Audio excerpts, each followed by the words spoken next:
variables or attributes, and explain pretty much anything you'd ever want to know. Well, first thing you need to know is how to create a Java program. And I'm inside of Eclipse. Underneath this video, there's a link that shows you how to install Eclipse if you don't know how to use that, or of course you can use any other type of text editor and compiler or what have you. But inside of Eclipse, you go New, and then you come down here to File. And I'm going to call this guy Hello World, even though we're going to do a lot more than just the Hello World stuff in this tutorial. I'm going to call it Hello World 1.java. I'm going to hit Finish. And here we are, ready to code. Now, what I always say to people is just follow along with this the best that you can, because I believe that one of the best ways to learn a programming language is to listen someone speak it. And as I type out each individual word, I'm going to explain exactly what I'm doing. Now, inside of Java, everything is a class or an object. And what we're going to do here is define a new class or a blueprint for all the things our program needs, such as attributes or variables or storage areas for data and functions or methods or things that we need to do things inside of our program. And now how you always start these guys off is public. And what public tells Java, or the Java interpreter, is that this should be available to all other classes. Everyone should be able to execute this guy and the information that is in it. Then we're going to type in class, and like I said before, this is a blueprint for our program and what we want it to do. And then I'm going to type in exactly the name of the file that we just created. And then I'm going to have an opening curly brace followed by a closing curly brace. And all of my code is going to lie between those opening and closing curly braces. And then inside of this guy, I'm going to define a function called main that is required in every Java program you will ever create. And it is the function that always executes first. And to start it off, we type in public again. And then like I said before, public just allows all classes to use this function. Then I'm going to type in static. And oh, by the way, you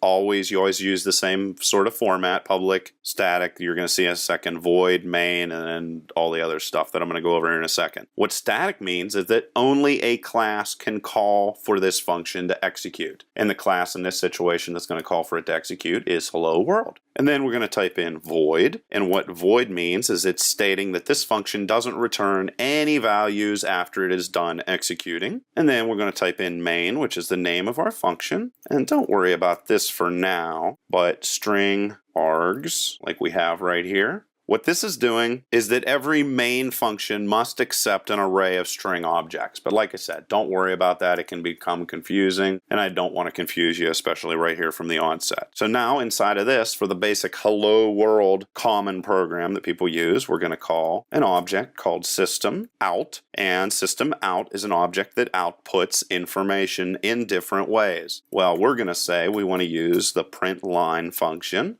that is inside of here, and we want it to print out to the screen, Hello World. And then we end this line of code like we end most lines of code with a semicolon. Now, if we execute this guy, you're going to see over here, Hello World pops up. So pretty simple. So I'm hoping you understand exactly how variables work. I mean, it's just a place, it's a storage area for your data. Now, let's say you wanted to create what is called a class variable. And on top of that, you want it to be able to be accessible to any other method or function you define inside of your class. How do you do that? Well, we're going to use static again, because what does static do? It allows other classes to access this. And if we know we're going to use a series of characters, well, we're going to create a string storage area. And I'm going to call this guy random string. And that is the variable name. Now, the rules for variable names is that variable names are case sensitive, so if I would have typed in random string like that with an uppercase R instead of a lowercase r, those are two totally different variables. Another thing to remember is you can start off all your variable names with either lowercase or uppercase letters, and then you can also have underscores, you can have numbers, and you could have a dollar sign. But most of the time you want to stay away from dollar signs and just stick with letters, numbers, and underscores. And then if we want to assign a value, well, remember a string contains a series of characters. We could type in string to print, right like that. And then we can take this guy right here and throw that variable down inside of there. And if we execute that, it's going to instead say string to print over here. So that's how you would create a class variable that can be used anywhere. Now, let's say you want to create a variable that is always going to remain the same. Well, again, we're going to type in static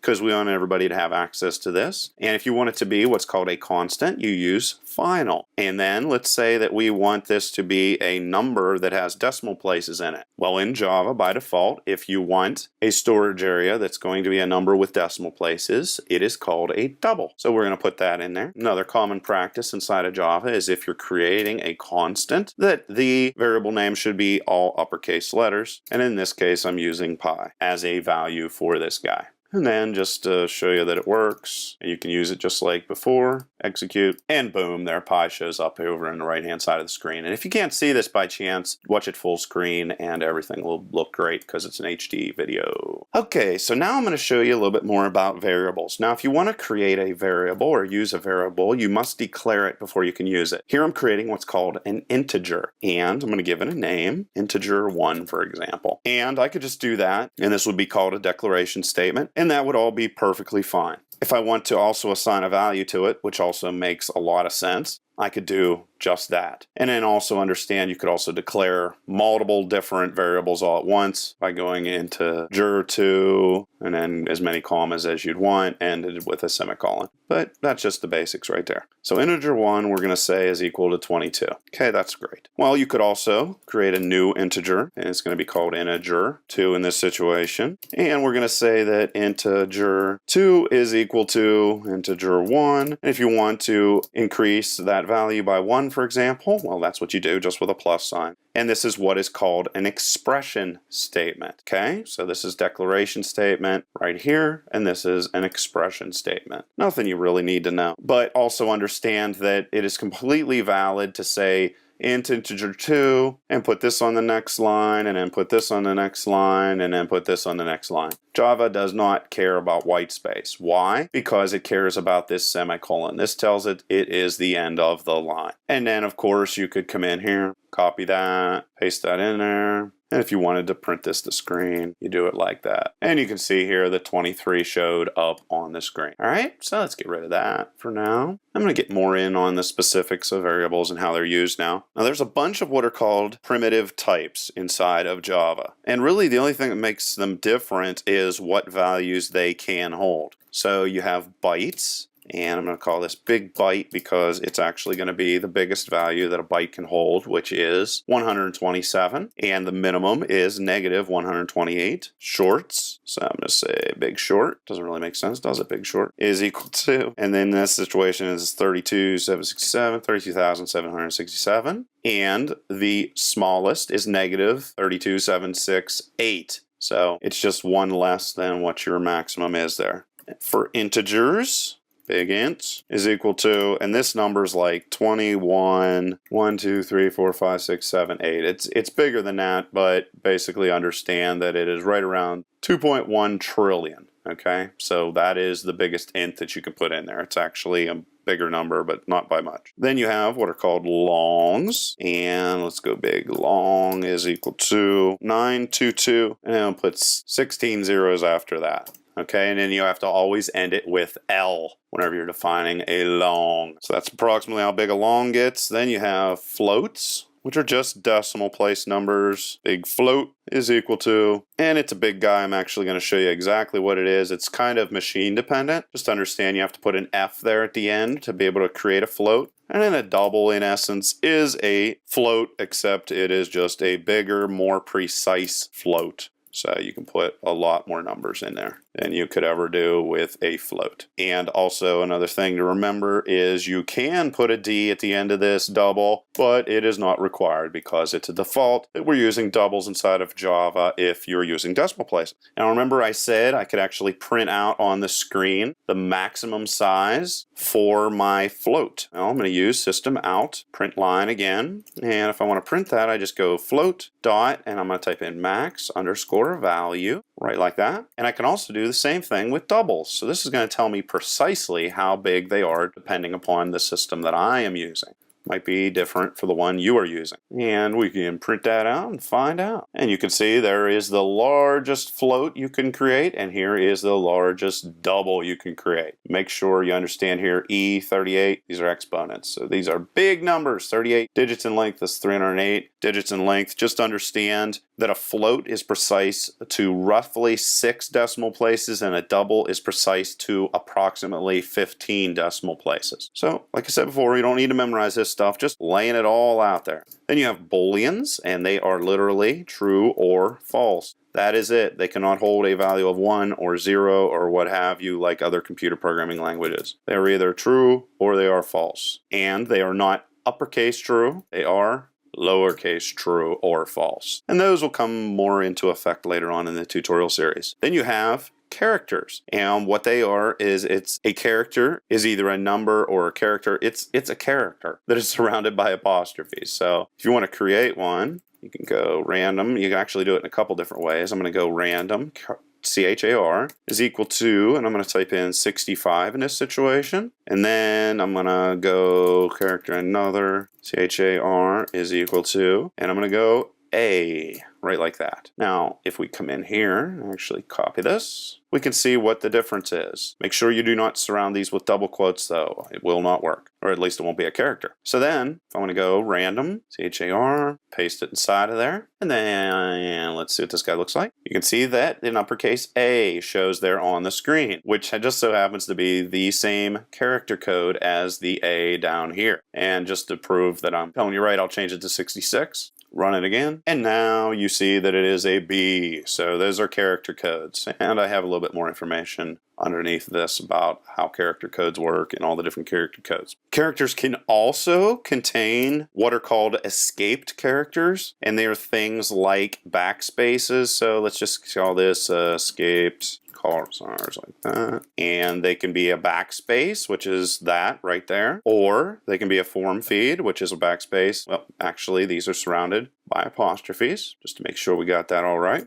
So like I said, backspace, form feed, line feed, carriage return, which is an R, horizontal tab, a double quote, a single quote. As you can see, we're just doing this, and then a backslash. So those are all the different escape characters that are available. Again, nothing by any means you need to memorize. You'll easily catch up and learn those as time goes by. Then you have what are called strings, and we visited them before. A string is technically an object, but like I said, I'm going to get more into that later. So let's say I create a random string, and like I did before, I'm a random string. Okay, it's just string of characters inside of double quotes. That's a string. That's all it is. And you can print that to the screen as well if you wanted to. But let's say we want to create another string, random string, and call this another string. It's equal to, and I'm just going to say stuff. If you want to combine two strings together, let's go string and another string is equal to. And you could go random string plus, and then if you want to put a space in there, no problem, just do that and put another plus sign and then go another string. And there you just combined a bunch of different strings together. And if we take this guy right here, drop it inside of there and run it, and you can see it says I'm a random string stuff. So that's how you combine strings. And let's come in here again. I'm going to show you how to convert any other type that I defined above into a string.